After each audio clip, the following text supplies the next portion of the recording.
Good morning. आज हम बाबा के 5 तारीख के महावाक्य सुनेंगे,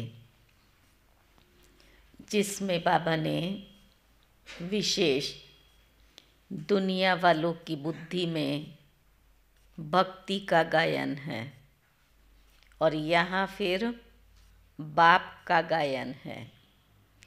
लेकिन बाबा ने कहा भक्ति में भी याद तो स्वर्ग को ही करते हैं। जब कोई शरीर छोड़ता है तब फिर स्वर्ग पधारा कहते हैं, लेकिन रोते हैं। फिर उस रोने से बाबा की मुरली चली है। रोना तब आता है जब कोई अकल्याण होता है, तो अकल्याण से दुख होता है और दुख से फिर रोना आता है। बाबा ने कहा अगर स्वर्ग में गया तो फिर तो रोने की क्या बात है। फिर बाबा कहते हैं सच्ची बात तो ये है कि वो स्वर्ग में नहीं गया इसलिए रोते। सुना, कहते ज़रूर हैं लेकिन फिर इसलिए रोते हैं। तो अकल्याण पर बाबा की मुरली चली। फिर उसी के संदर्भ में बाबा ने कहा जब उसको पुकारते हैं तो फिर परमात्मा को सर्वव्यापी कहना ये बड़ी भूल है। सर्वव्यापी थोड़ी किसका कल्याण करेगा। तो बाप खुद आकर के अपना परिचय देते हैं।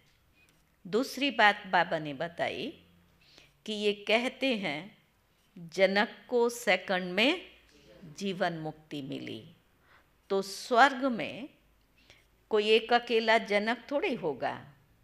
तो बाप आकर के सेकंड में तुमको मुक्ति, जीवन मुक्ति देते हैं। तो बाबा ने कहा तुम उसके अधिकारी बनते हो। केवल जनक नहीं है, लेकिन वहाँ तो अनेक होंगे, ढेर होंगे। तो बाप से अभी हम सेकंड में जीवन मुक्ति का वर्षा पाते हैं।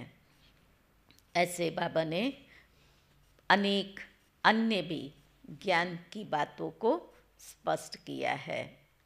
तो आज की मुरली का सार है, मीठे बच्चे कल्याणकारी बाप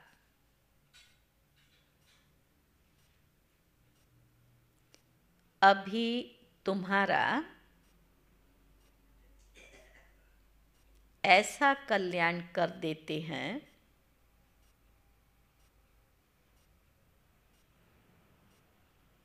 जो कभी रोना न पड़े।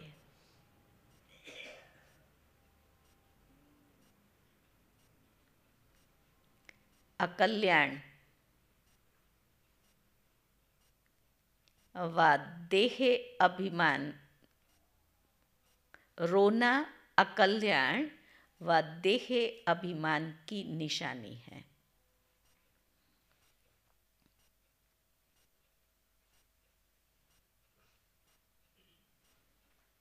प्रश्न है, किस अटल भावी को जानते हुए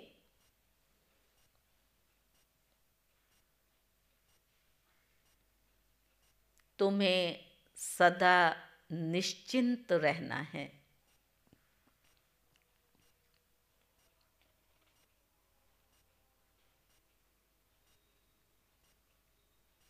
अटल भावी क्या है? तो बाबा ने कहा है तुम जानते हो कि इस पुरानी दुनिया का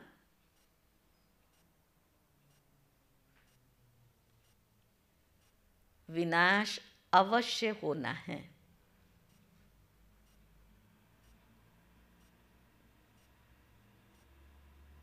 बल पीस के लिए प्रयास करते रहते हैं।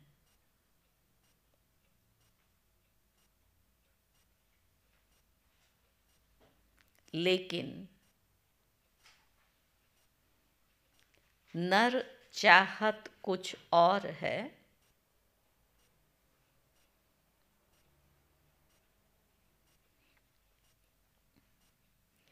तो बाबा ने कहा, कितना भी कोशिश करें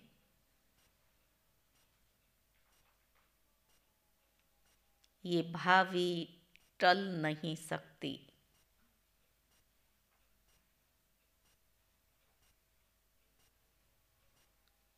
नेचुरल कैलेमिटीज आदि भी होनी है।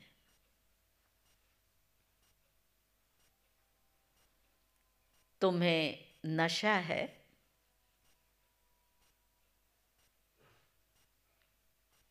हमने ईश्वरीय गोद ली है।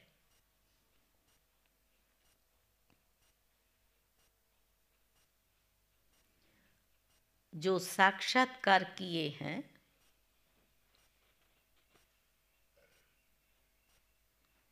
वो सब प्रैक्टिकल होना है।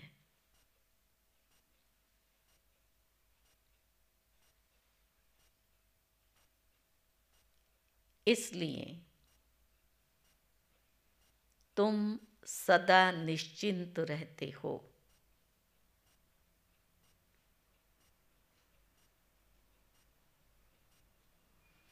समझा? कितना भी माथा मारे शांति हो जाए, लेकिन विनाश तो होना ही है, ये निश्चित है। वो निश्चित है तो हम भी उस बात से निश्चिंत हैं कि होना ही है। ओम शांति। विश्व में मनुष्यों की बुद्धि में भक्ति मार्ग का ही गायन चलता है, क्योंकि अभी भक्ति मार्ग चल रहा है। यहाँ फिर भक्ति का गायन नहीं है, यहाँ तो बाप का गायन। बाप की महिमा करनी होती है, जिस बाप से इतना ऊंच वर्षा मिलता है। भक्ति में सुख नहीं है, भक्ति में रहते हुए भी याद तो स्वर्ग को करते हैं। कॉन्ट्रास्ट बताया बाबा ने। जब मरने के लिए कहते हैं स्वर्ग गया, तो स्वर्ग कब कहा? यहाँ सुख नहीं था ना, तो भले भक्ति करते हैं लेकिन भक्ति में सुख नहीं है। तो बाबा ने कहा याद तो स्वर्ग को करते हैं ना। मनुष्य जब मरते हैं तब कहते हैं स्वर्गवासी हुआ। तो बाबा कहता है फिर तो खुश होना चाहिए, इस नर्क से छूट करके स्वर्ग में चला गया तो खुश होना चाहिए। तो बाबा ने कहा जबकि स्वर्ग में जन्म लेते हैं तो फिर रोने की दरकार नहीं। फिर बाबा कहता है वास्तव में सच्ची बात तो ये है। सच्ची बात क्या है?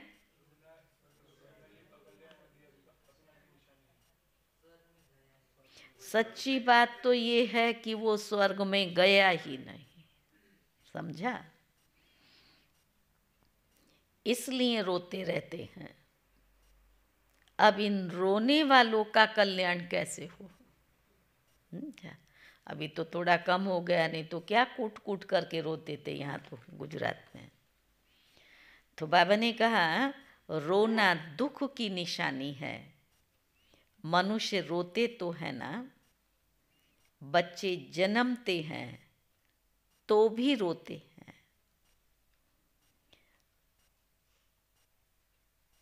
दुख नहीं होगा क्योंकि दुख होता है, दुख नहीं होगा तो ज़रूर हर्षित होंगे। रोना तब आता है जब कोई अकल्याण होता है। सतयुग में कभी अकल्याण होता ही नहीं, इसलिए वहाँ कभी रोते भी नहीं। अकल्याण की बात ही नहीं है। यहाँ कभी कमाई में घाटा पड़ता है या कभी अन्न नहीं मिलता है तो दुखी होते हैं, दुख में रोते हैं, भगवान को याद करते हैं कि आकर के सभी का कल्याण करो। अब उससे बाबा ने कहा, अगर सर्वव्यापी है तो किसको कहते हो कि कल्याण करो? भगवान को जो कहा कि आकर सबका कल्याण करो, अगर भगवान सबके अंदर व्यापक है तो ये तुम किसको कहते हो? परम पिता परमात्मा को सर्वव्यापी मानना ये बड़े ते बड़ी भूल है। बाप है सबका कल्याणकारी, वो एक ही कल्याणकारी है तो ज़रूर सबका कल्याण करेंगे ना, दूसरा तो कोई है नहीं, एक ही है तो ज़रूर सर्व का कल्याण करेंगे ना। तुम बच्चे जानते हो परम पिता परमात्मा हमेशा कल्याण ही करते हैं। अब वो परम पिता परमात्मा कब आए जो विश्व का कल्याण करे? विश्व का कल्याण करने वाला और तो कोई है नहीं। बाप को फिर सर्वव्यापी कह देते हैं। फिर से बाबा ने कहा, ये कितनी भारी भूल है। जो सर्व का कल्याण करने वाला है उसको सर्व में व्यापक कह देना, ये कितनी भारी भूल है। अभी बाप अपना परिचय देकर कहते हैं, मन मना भव, इसमें ही कल्याण है। सतयुग त्रेता में कोई भी हालत में अकल्याण होता ही नहीं। कोई भी हालत में अकल्याण होता नहीं। त्रेता में भी जबकि राम राज्य है तो वहाँ भी शेर और बकरी इकट्ठे जल पीते हैं। अकल्याण की वहाँ कोई बात ही नहीं है। लेकिन बाबा ने कहा, हम राम सीता के राज्य की इतनी स्तुति नहीं करेंगे। भले शेर और गौ ने पानी पिया एक साथ में, लेकिन महिमा किसकी है? सतयुग की है। क्योंकि दो कला कम हो जाने से कुछ ना कुछ सुख भी कम हो जाता है। हम तो पसंद करते हैं स्वर्ग को। आप सब किसको पसंद करते हैं? बाबा ने तो कह दिया, हम तो पसंद करते हैं स्वर्ग को। बोलो बाबा, हम भी तो उसी को पसंद करते हैं ना, उसके लिए ही पुरुषार्थ करते हैं। जो बाप स्थापन करते हैं उसमें पूरा वर्षा पाएं तो बहुत अच्छा है। ऊंच ते ऊंच बाप से वर्षा ले हम कल्याण करें। हर एक को पहले अपना कल्याण करना है। हमारा कल्याण कैसे होगा? बाप की श्रीमत पर।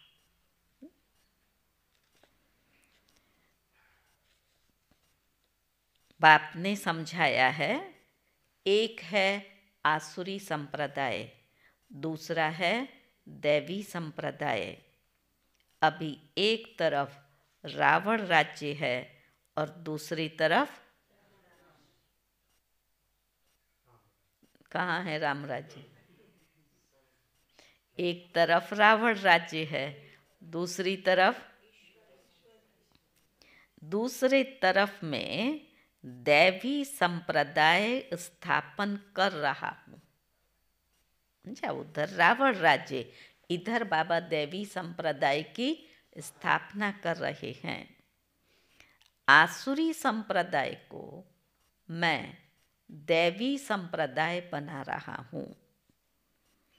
कहेंगे दैवी संप्रदाय तो सतयुग में होता है।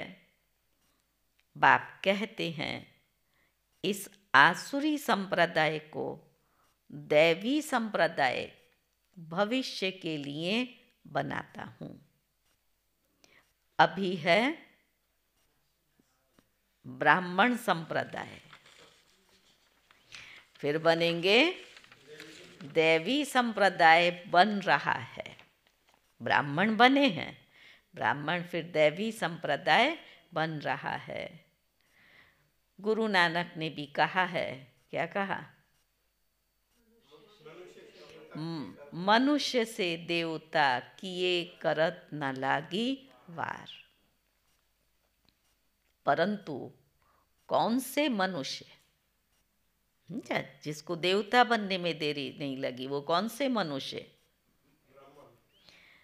जिनको देवता बनाएंगे, तो बाबा ने कहा ये ड्रामा के आदि मध्य अंत को जानते नहीं हैं। सृष्टि के आदि में जो लक्ष्मी नारायण श्रेष्ठाचारी हैं, वो भी आदि मध्य अंत को नहीं जानते। भले श्रेष्ठाचारी हैं, परंतु सृष्टि के आदि मध्य अंत को नहीं जानते, त्रिकालदर्शी नहीं है। आगे जन्म में त्रिकालदर्शी थे, स्वदर्शन चक्रधारी थे, तब ये राज्य पद पाया है। उन्होंने फिर स्वदर्शन चक्र दे दिया है विष्णु को। तो ये भी समझाना है कि स्वदर्शन चक्रधारी ब्राह्मण हैं, देवताएं नहीं, स्वदर्शन चक्रधारी ब्राह्मण हैं। तो बाबा कहता है मनुष्य फिर आश्चर्य खाएंगे। वंडरफुल बात तो है ना, उन्होंने श्री कृष्ण को दिया, विष्णु को दिया, हम कहें हम ब्राह्मण स्वदर्शन चक्रधारी हैं तो आश्चर्य खाएंगे। वो तो श्री कृष्ण को भी देते हैं, विष्णु को भी कह देते हैं। ये तो जानते नहीं कि विष्णु के दो रूप लक्ष्मी नारायण हैं। बाबा ने कहा पहले हम भी नहीं जानते थे, ये तो ड्रामा है। मनुष्य तो हर बात में कह देते हैं भावी। जो होने वाला है उसको कोई भी टाल नहीं सकता। है किसी में ताकत जो होनी को अनहोनी कर दे? है नहीं। तो फिर जो होना था वो हुआ, तो हमें खुश रहना चाहिए। ऐसा करते थे तो ऐसा हो जाता था, वैसा करते थे तो ऐसा हो जाता था। ये सब क्या है? व्यर्थ है। क्या व्यर्थ है? जो होना था वही हुआ, और जो हुआ वही कल्याणकारी है हर परिस्थिति को। तब बाबा ये पढ़ा रहा है बच्चे, अकल्याण में भी कल्याण देखो। ये हमें अपनी धारणाएं मजबूत करनी है। भले सारी दुनिया में अकल्याण हो रहा है, लेकिन किसके लिए? हमारे लिए, अति अंत के लिए है ना। तो बाबा कहते हैं पहले पहले बाप का परिचय दें या ड्रामा का राज समझाएं, सो भी जब बाबा की याद हो पहले पहले बाप का परिचय देना है। ड्रामा का राज तो पीछे आएगा। बेखत का बाबा शिव बाबा तो मशहूर है, रुद्र बाबा नहीं कहते हैं। शिव बाबा नामी ग्रामी हैं। बाप ने समझाया है, जहाँ तहाँ भक्ति है, उन्हों को जाकर, जहाँ तहाँ भक्त हैं उन्हों को जाकर समझाओ। अखबार में भी पढ़ा था, मनुष्य कहते हैं हिमालय की इतनी मल्टी मिलियन एज है। जा हिमालय की एज बताते हैं, कितना मल्टी मिलियन एज है। अब हिमालय की कोई आयु होती है क्या?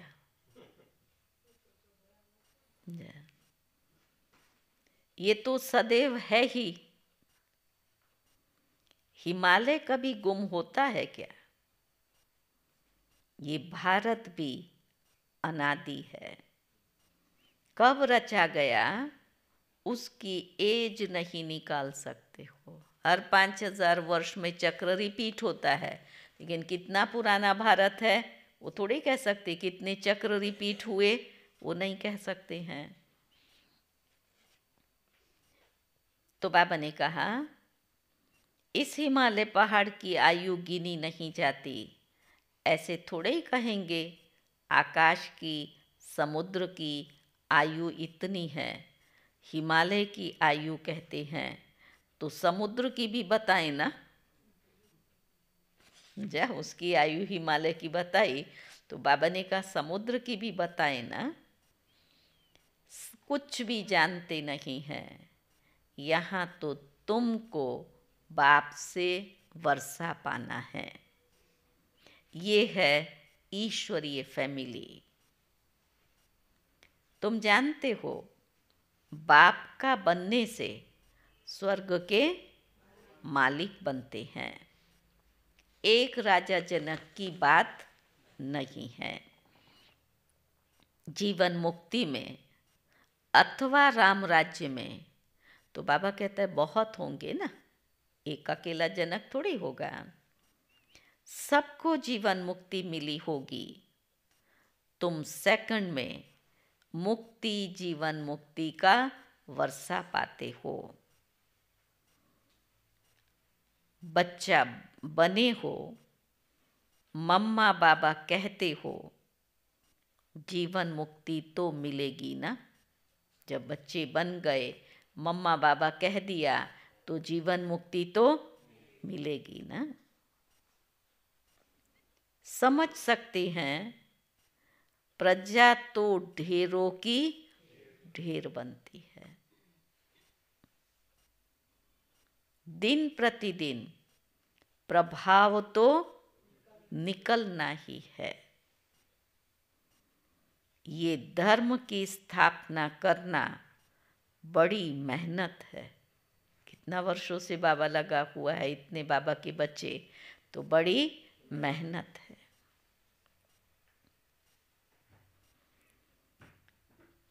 वो तो ऊपर से आकर स्थापना करते हैं, उनके पिछाड़ी ऊपर से आते जाते हैं। अंतर बताया। कौन सा अंतर?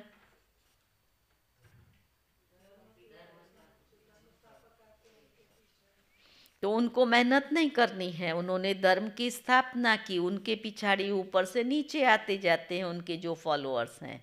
यहाँ तो बाबा को जो आए हुए तमो प्रधान बने हैं, उन्हों को सतो प्रधान और दैवी संप्रदाय बनाना है, तो उसमें मेहनत लगती है। तो बाबा ने कहा वो तो ऊपर से आते जाते हैं, यहाँ तो एक एक को राज्य भाग्य पाने के लायक बनाना पड़ता है, और लायक बनाना ये बाप का ही काम है। जो मुक्ति, जीवन मुक्ति के लायक थे, उन सब को माया ने न लायक बना दिया। 5 तत्व भी न लायक हैं। फिर लायक बनाने वाला कौन? एक बाबा है। ये कोई बरसात की सीज़न थोड़े ही है, क्या बरसात पड़ती रहती है जहाँ तहाँ जहाँ तहाँ। हाँ, अनसीजनल। तो वही ना, तो प्रकृति के तत्व भी तमो प्रधान।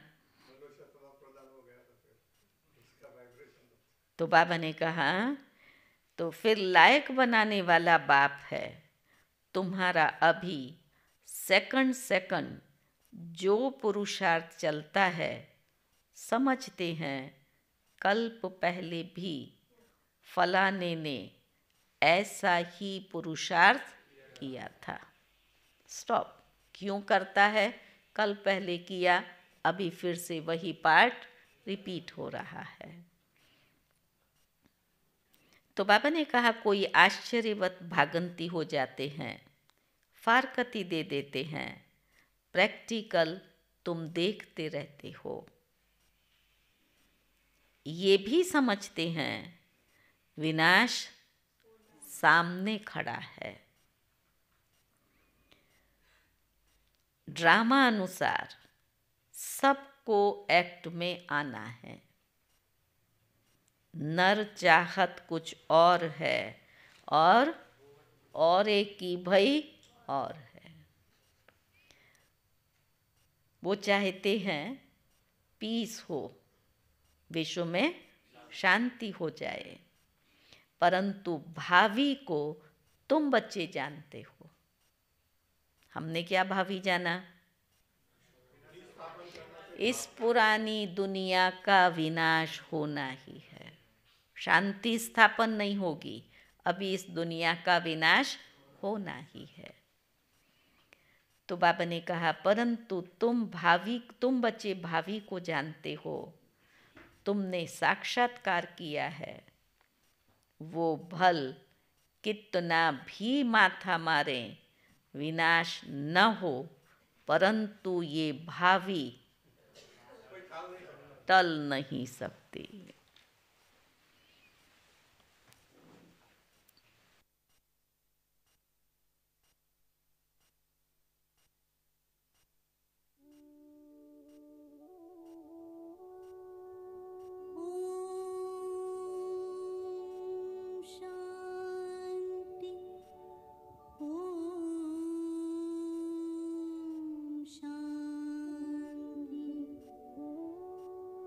अंधकार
शांति। तो बाबा ने कहा विनाश की भावी टल नहीं सकती, अर्थक्वेक नेचुरल कैलेमिटीज होंगी। बाबा ने कहा वो क्या कर सकते हैं? कहते हैं ये तो गॉड का काम है। तुम्हारे में भी बहुत थोड़े हैं जिनको इतना नशा चढ़ता है और याद में रहते हैं। सब तो परिपूर्ण नहीं बनेंगे। तुम जानते हो ये भावी टलने की नहीं है। कौन सी? होना ही है। तो उसके पहले क्या करना है? जब टलनी नहीं है तो तैयार तो होना पड़ेगा ना।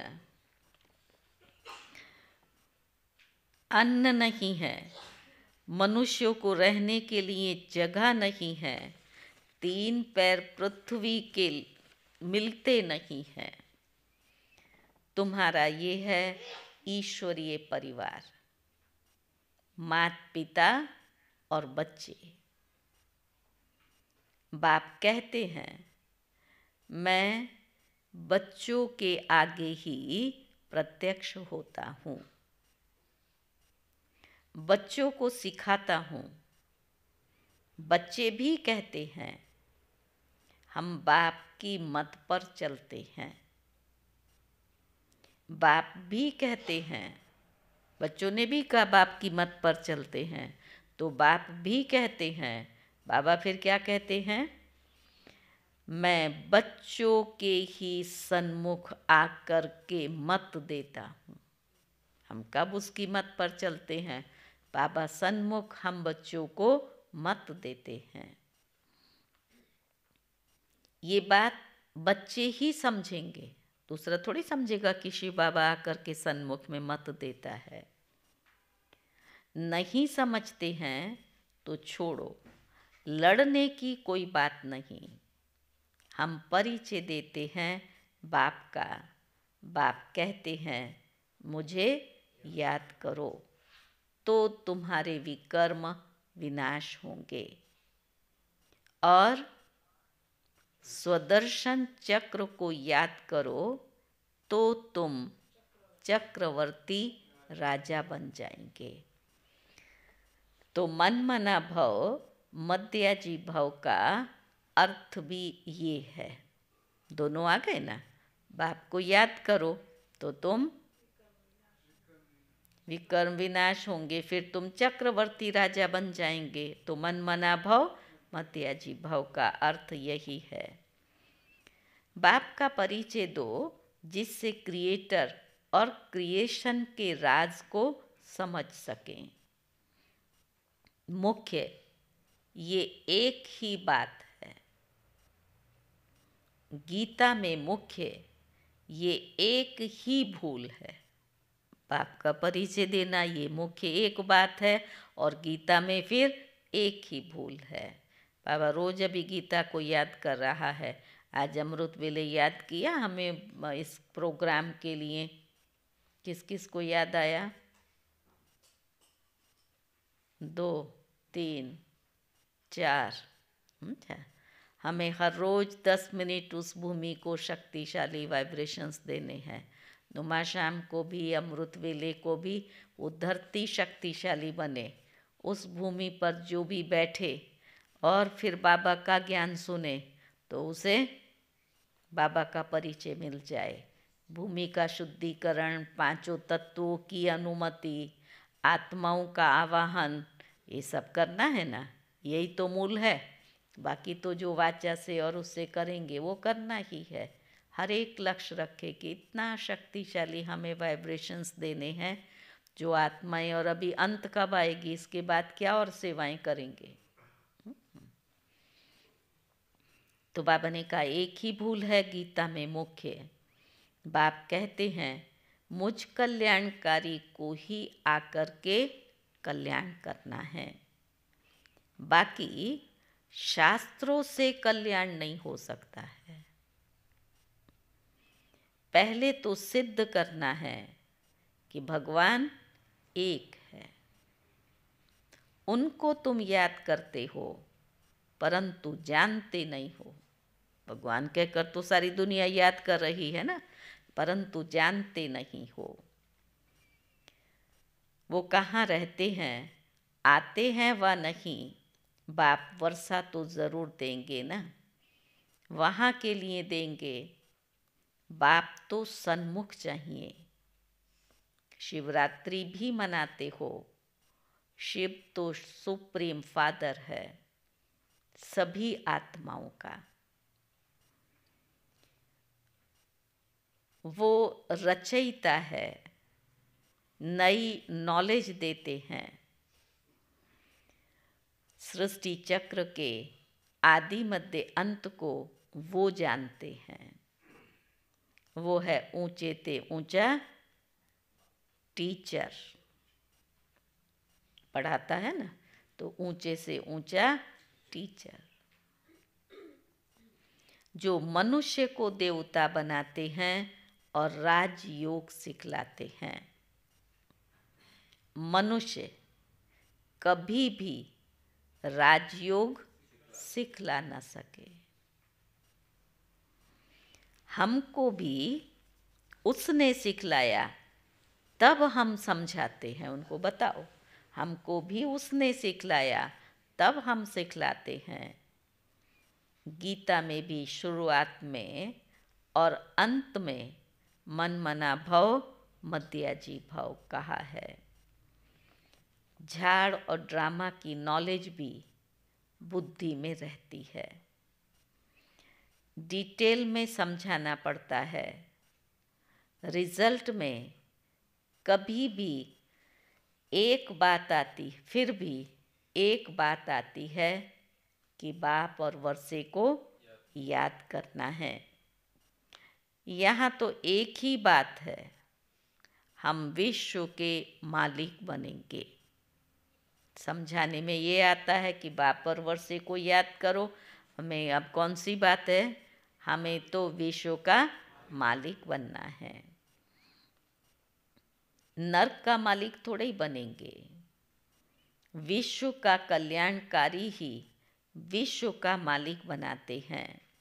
स्वर्ग का मालिक बनाएंगे, नर्क का थोड़े ही मालिक बनाएंगे। अब दुनिया ये नहीं जानती कि नर्क का रचयिता रावण है। दुनिया वालों को थोड़ी मालूम है कि नर्क रावण ने रचा है। स्वर्ग का रचयिता बाप है। अब बाप कहते हैं मौत सामने खड़ा है, सबकी वानप्रस्थ अवस्था है और मैं लेने आया हूँ। मुझे याद करो तो विकर्म विनाश होंगे। आत्मा मैली से शुद्ध हो जाएगी, फिर तुमको स्वर्ग में भेज देंगे। ये निश्चय बुद्धि से किसको समझाना है? पहले समझाने वाला निश्चय बुद्धि चाहिए। बाबा कहते हैं तोते मुआफिक नहीं, सुना हुआ है और रटा हुआ है उसको हम सुना रहे हैं। हर बात निश्चय से, अनुभव के आधार पर उनको सुनाना है। निश्चय बुद्धि को फिर रोने की व देहे अभिमान में आने की बात नहीं रहती। या फिर आया धारणा पर, मुझे चांस नहीं मिला, इसको मिला, ऐसे हुआ, ऐसे नहीं हुआ। जब निश्चय बुद्धि है तो उन्हें रोने की कोई बात नहीं रहती। देहे अभिमान में आने की बात नहीं रहती। ये देहे अभिमान बहुत गंदा है। अब तुम देही अभिमानी बनो। शरीर निर्वार्थ कर्म करो, वो तो कर्म सन्यासी बन जाते हैं। यहाँ तो तुम्हें क्या करना है? गृहस्थ व्यवहार में रहते बाप को याद करना है, बच्चों को संभालना है, बाप और चक्र को जानना ये बहुत ज़रूरी है। और है बहुत सहज। बाप को कितने बच्चे हैं? ब्रह्मा बाबा को कितने बच्चे थे? ढेर के ढेर थे।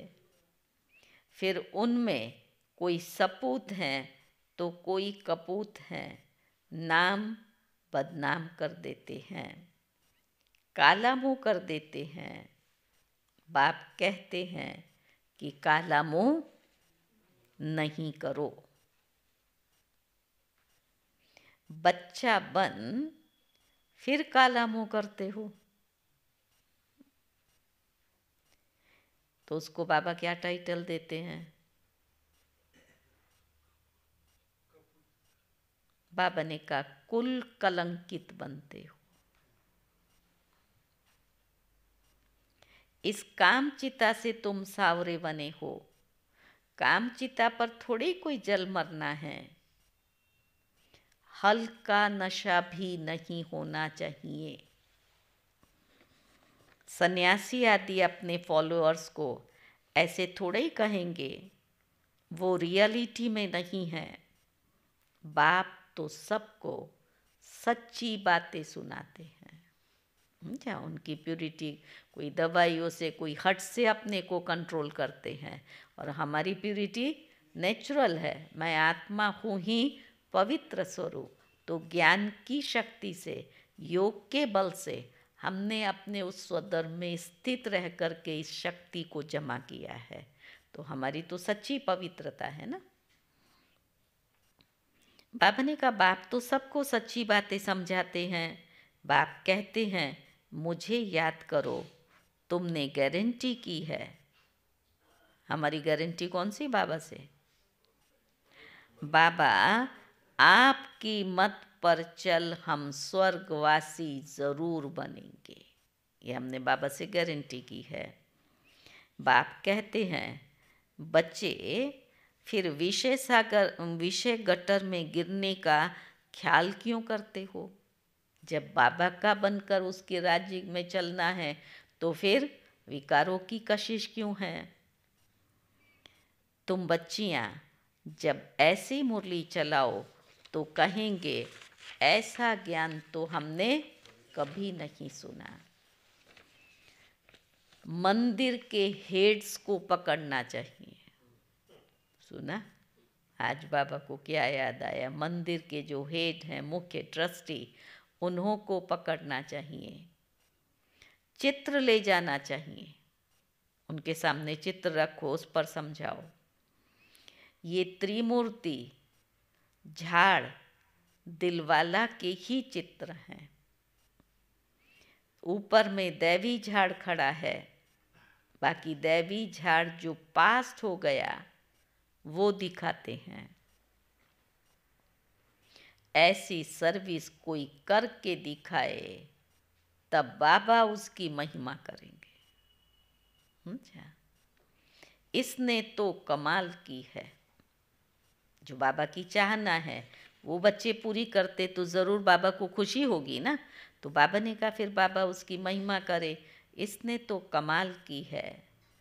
जैसे बाबा रमेश की महिमा करते हैं। अच्छा, रमेश भाई को किस किस ने देखा? टीवी में देखा। रमेश भाई का हर मास में ज्ञान अमृत में आता था ना। किस बात पर आता था? पवित्र धन, पवित्र धन पर आता था। फिर बाद में उसका बुकलेट बनाया, उसका संग्रह करके। क्या बहुत गहरा चिंतन उनका चलता था। और जब बाबा की मुरली रात को सुनते थे, उसके बाद दूसरे दिन सभा में उसी मुरली के ऊपर में क्लास कराते थे। तो ज्ञान का गहरा मनन चिंतन था।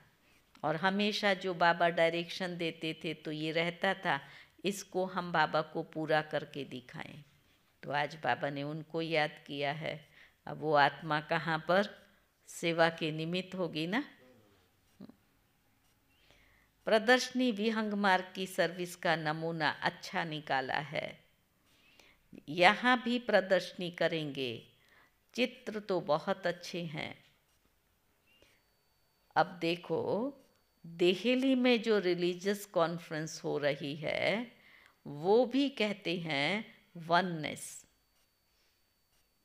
उसका तो अर्थ ही नहीं, बाप एक है, बाकी भाई बहन हैं।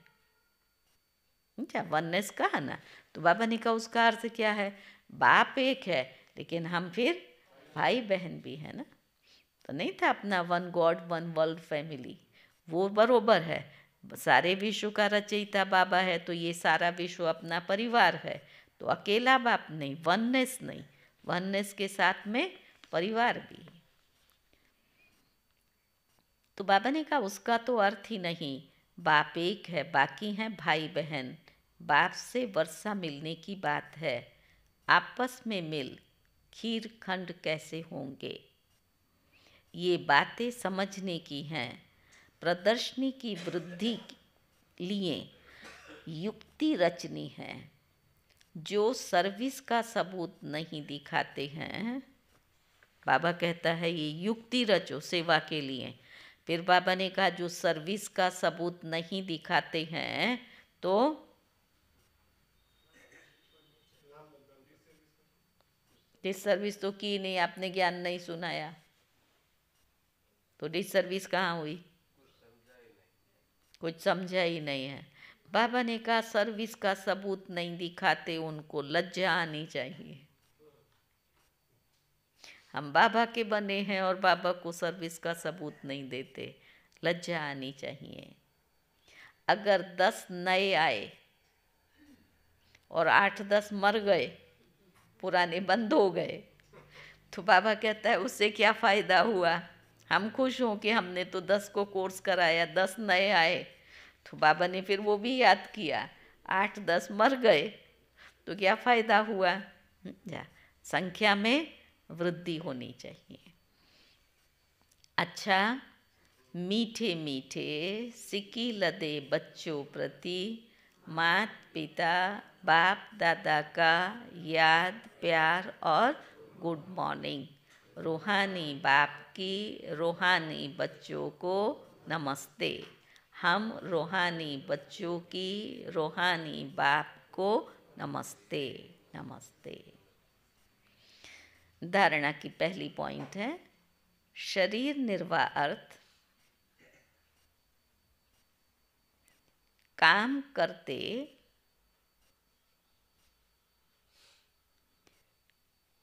देही अभिमानी रहने का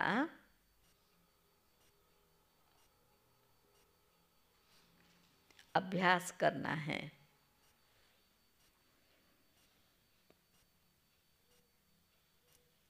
किसी भी परिस्थिति में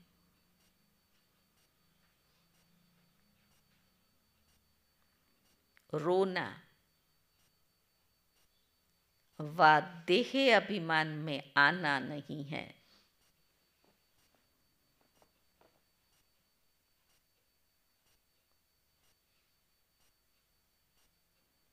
दूसरी पॉइंट है श्रीमत पर अपना और दूसरों का कल्याण करना है।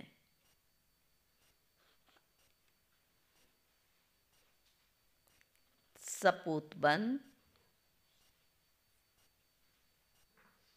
बाप का नाम वाला करना है।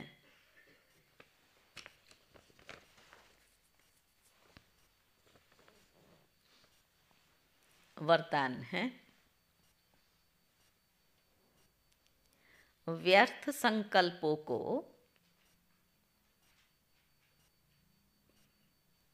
समर्थ में परिवर्तित कर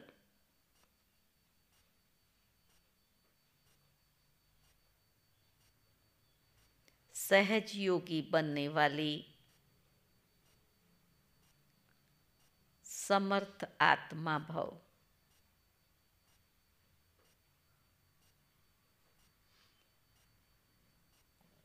कई बच्चे सोचते हैं कि मेरा पार्ट तो इतना दिखाई नहीं देता, योग तो लगता नहीं, अशरीरी होते नहीं। बाबा ने कहा ये हैं व्यर्थ संकल्प। हमारा ऊंचा पाठ नहीं, हमारा तो योगी नहीं लगता, ये स्थिति हमारी नहीं है, उसको बाबा ने कहा ये हैं व्यर्थ संकल्प। तो अब क्या करना है? इन संकल्पों को परिवर्तित कर समर्थ संकल्प करो। याद करो मेरा स्वधर्म है, मैं ही कल्प कल्प का सहज योगी हूँ। मैं योगी नहीं बनूंगा तो और कौन बनेगा? इस समर्थ संकल्प से उस कमजोर संकल्प को खत्म कर दो। कभी ऐसे नहीं सोचो कि क्या करूं, मेरा शरीर तो चल नहीं सकता। या एक मन की कमज़ोरी, योग नहीं लगता। दूसरी कमज़ोरी कौन सी आई? तन की, हमारा तो शरीर काम नहीं करता, ये पुराना शरीर बेकार है। बाबा कहता है नहीं। अच्छा, वाह वाह के संकल्प करो, कमाल गाओ इस अंतिम शरीर की। तो ना कभी तंग नहीं हो, ये काम नहीं करता है। बाबा कहते हैं वाह वाह करो, कमाल गाओ इस शरीर की, तो समर्थी आ जाएगी। इतना वर्ष इस प्रकृति ने साथ दिया, ये कोई कम बात है क्या? तो उसको थैंक्स बोलो ना। तुम कितनी अच्छी हो, तुम मुझे आत्मा को सहयोग दे रही हो। कभी भी उसकी ग्लानि नहीं करो, ये तो दुखता रहता है, ये ऐसे होता है, ये ऐसे होता है। हमेशा थैंक्स दो, बहुत अच्छा, तुम मेरे को मदद करते हो। स्लोगन है शुभ भावनाओं की शक्ति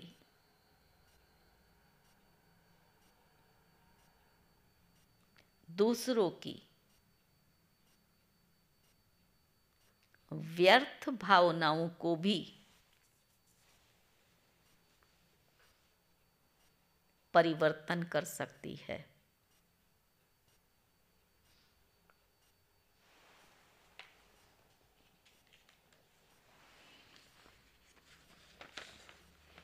आज का सोमान है मैं सफलता मूर्त हूँ।